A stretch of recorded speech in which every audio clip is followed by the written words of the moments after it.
Berkeley Sociology Research Symposium on Friday, April 4th. Now, the symposium is currently has papers to be presented. I believe the registration forms are being passed around now. Papers that are sociological, that deal with society, social issues, social policy, etc. For example, if you've written an amazing paper or a sort of extensive paper on social theory, it would be quite appropriate to present at the symposium. Of course, the benefits of presenting are numerous. Your kind of graduate school having the experience of presenting a paper at a Berkeley conference will graduate study on applications. Even more, you'll have the opportunity to share your research with the larger Berkeley community. Now, some of you may not want to present. You may simply want to support your friends who are presenting, or maybe a CSI or two who will be presenting. Or you may want to check out the level of research that finds academic excellence on Berkeley this year, in anticipation of presenting next year. It might find it useful to actually go to the so He's imitating you. In attending the symposium, please fill out the registration form ASAP because we'll only be able to accommodate a certain number of students on a first-come-first basis. Now, some of you may also like the idea of a free lunch. Yes, that's right. We're going to have lunch and live breakfast.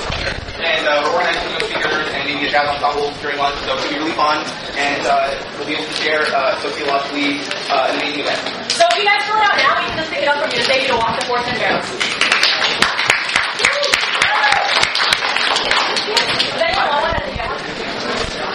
You should be very proud of your BUSA organization. It's the first time, I've been here a long time, that BUSA have organized a conference for undergraduate sociologists. So it would be great if you paid attention and listened to me and attended the conference. Very good. Free lunches are rare in moments of crisis, economic crisis. This may be your last chance for a free lunch, Sonny, okay? Okay, very good. Anyway, I'm really pleased that you're so active this year. So, alright. Actually, Foucault would have all sorts of things to say about Aaron's message. He would call it what? Normalizing you. Yes. Yes, indeed. Normalizing you for a sociological career. Well, as we know, Foucault does have lots of things to say about normalization. All sorts of things appear as power that didn't appear as power before. But he's also going to say that power is productive and so it produces good sociology. Are there any questions? Well, that's before questions. You can... Sienna, can you read? Can you help us? Yes, I can. Let's hear you. Read paper. I don't know what PE stands for, but maybe... What do you think PE and SC stands for? Anybody? Maybe social control or something else. No. Okay. Anybody? Matthew? Protestant ethic and the spirit of capitalism. The Protestant ethic and the spirit of capitalism. Yes. 13 to 31. What does Weber mean by rationalization? What is modern bourgeois rational capitalism? Indeed. And then, alright, well you can read what we're supposed to do today. That is if we get to the end of today, which seems like a real tall order to me, but we'll make as big a dent on this as we can. That would bring it, there is a number 8, ransacking Foucault, but that takes only a few seconds. It's impossible to ransack Foucault. Yes. Okay. Alright. So yes, so we will get to Weber next week, that's for sure. Okay, any questions about anything? Go on. Right. Okay. Well look, summary is very brief today because it's simply to say that there are 2 types of power. Sovereign power and disciplinary power. Sovereign power is the power of the sovereign when people gaze up at the sovereign and is manifested in such ritual activities as executions, public executions, which are supposed to instill what? Fear into the mass of society. That is sovereign power. Ascending individualism. As opposed to disciplinary power, which is the power that Foucault will associate with the world in which we live now.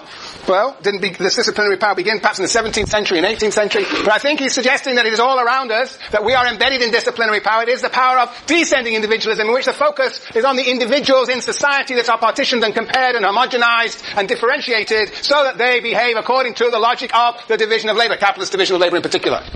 Yes, that is disciplinary power. And disciplinary power manifests itself through 3 mechanisms. Hierarchical observation, in which individuals are observed. Normalization, in which the behavior of individuals is observed but also evaluated vis-a-vis some norms. And finally, the combination of hierarchical observational surveillance and normalization, which is examination, which combines the 2.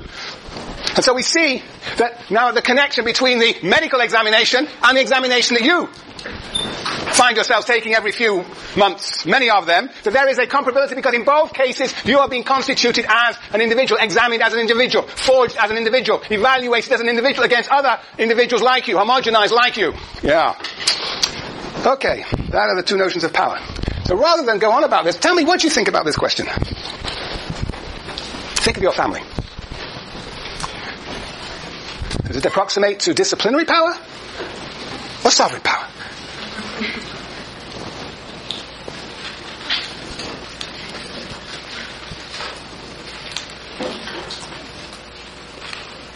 Any volunteers? Anders? I'd say both. Oh, okay, tell me about it. I think, for example, like spanking. Spanking. Do they do that in Norway? Spanking. Your family. Yes. You've been spanked. That explains everything. Yes.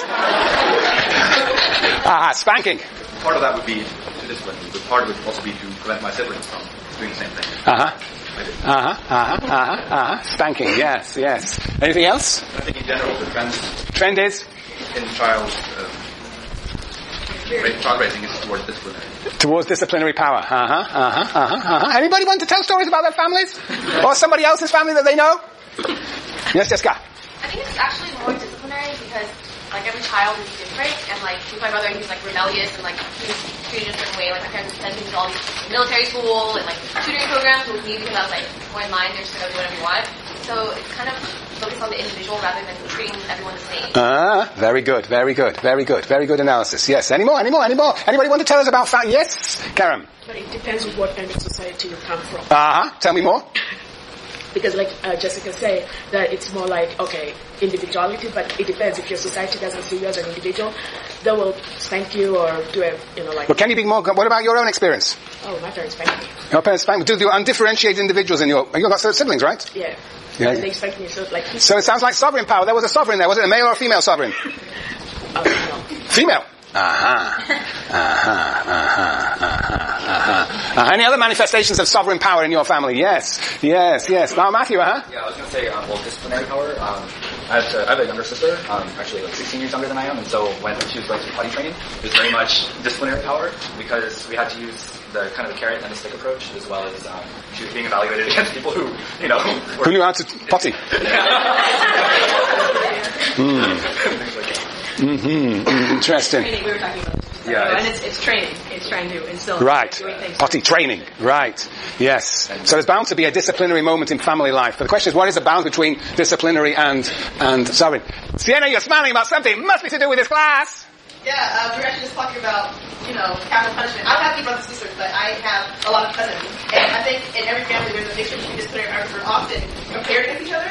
At the same time, when my grandfather wants to punish somebody, it's a big show. Like, everybody's watching, and so then we have my sister crying, we're laughing at him. Like, it's a big step down.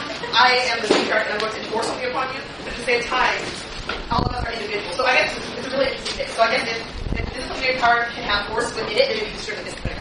But I'm not really sure if Foucault is for a show of force. Well, is the gaze upwards to your grandfather, you said? Yeah. Or is it him doing partitioning and comparing and organizing and training? Yes, Wafa? Well, from my experience, I think it depends on what age you are, or if you're the middle child or the oldest or the youngest, because I have two brothers and four sisters, and I'm the youngest.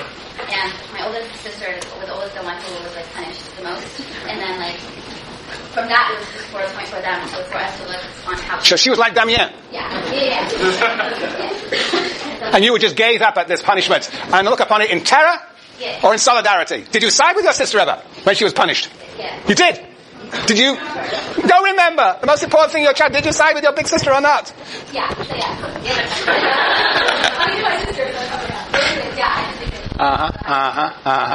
Okay, anybody else got any interesting stories about family life? Yes, VJ. More disciplinary power because my parents would be like, I can see what you're doing, I know what you're doing, I know exactly. If you're doing something bad, you don't know if they're really watching you or not, but you think they are. Yeah, and you internalize the parental authorities inside you. So it's and then sovereign power too, because my little brother was the one who got hit the most, and so I would feel bad for him, and so I try to help him out, tell him to behave, but then he wouldn't listen, he'd go crazy and still get hit. But I would sympathize for him and my little sister. But you never went so far as to sort of rebel against your parents on his behalf. No. Rosa. In my household, I was a sovereign. My dad didn't believe in discipline, so he wouldn't let my mom discipline my two younger brothers. So I thought that they were going to become gang members, so I would discipline them. How would you discipline them? I would spank them. Yeah, that's an act of sovereign power. Mm-hmm. Yes. But that stopped after they grew up. Under loud color. Okay. Yes. Katie. Well, I'm going to agree with Jada. Speak up. I'm agreeing with Jada that it's a balance of both. I mean, I'm number 7 of 8 kids, and I internalized a lot of the things that I saw my older siblings go through. So for me, it was disciplinary power. My mother would make a threat, I would believe her. I what she had done. Juliana? For me, is that I looked up to my dad, and that was my modern And I believed her for a while. And also, like, when I was in 8th grade, the first time I smoked pot, I had my mom, like, just her, like, authority in my mind and carried it with me. And I distinctly remember calling her on the phone and asking her if I could try it. I wasn't worried about, like, the actual act. I was worried about what she would think, you know? And so she definitely was in my head for a really long time, every time I went doing it. Sounds as though she's still in your head. Okay. Well, look, when you want to distinguish between sovereign power and disciplinary power, think about your family. Yes, okay, very good. Very good. All right, now back to theory. I told you to read. Very good. I mean, when you look at Foucault, and we're nearly, I suppose, at the end, and you're getting the hang of it because it's been drilled into you, disciplined into you so many times, well, you have to ask the question, to what extent does the world in which we live correspond to either of these forms of power? And actually, you should, I don't know, has anybody watched this film about Pelican Bay? Yeah. Did you watch it? I mean, there's an interesting analysis there. Foucault presents the panopticon, we're going to talk about later on, as a very effective form of power, but you can see there are ways around it too. So you have to think about to what extent Foucault is right. But he's got some idea, like the other theorists, about how modern society is organized, and he uses sovereign power, just as Durkheim uses mechanical solidarity, to illuminate the character of modern power, disciplinary power. Yes. And if you look at page 23, 24, as I've been telling you to do every session that we've had so far, there he formulates, I think, in the most general way, what he believes to be disciplinary power, what he calls the microphysics of power. And what essentially he says on page 23, 24 is has 4 elements of microphysics of power, 4 elements. And what is he saying there? He is saying, essentially, that contra, against the idea of Durkheim that somehow punishment has now given way to or penal law has given way to restitutive law and punishment is no longer so important, Foucault is saying no, punishment is still important, but it takes on new forms. It takes on new forms and has, in a sense, disappeared into the micro-institutions of society, whether it be family or school, the military, the hospital, the prison, and so forth. It has become, in fact, for Foucault, in Foucault's view, it has become so much part of everyday life, so we don't even notice it, we don't even know it. And what Foucault is doing is really presenting to us a whole different vision of how our day-to-day existence is in fact subject to disciplinary power. Alright, so let us have a look on 23, 24. Whoa, there we are. Well, 23. Point number 1. Do not concentrate the study of the punitive mechanisms on their repressive effects alone, that is, on their punishment aspects alone, but situate, and punishment repressive in inverted commas, but situate them in a whole series of their possible positive effects, even if these seem marginal at first sight. As a consequence, regard punishment as a complex social function. So don't just look at the negative side of punishment, but also look at the positive side. What does punishment produce? What does punishment produce? And we've talked about these micro-penalties that have both a negative, repressive moment, but they also elicit positive conformity to norms. There are positive as well as negative sanctions associated with punishment. So don't look at punishment, don't look at power purely in negative terms, but also in positive terms. Who does that remind you of?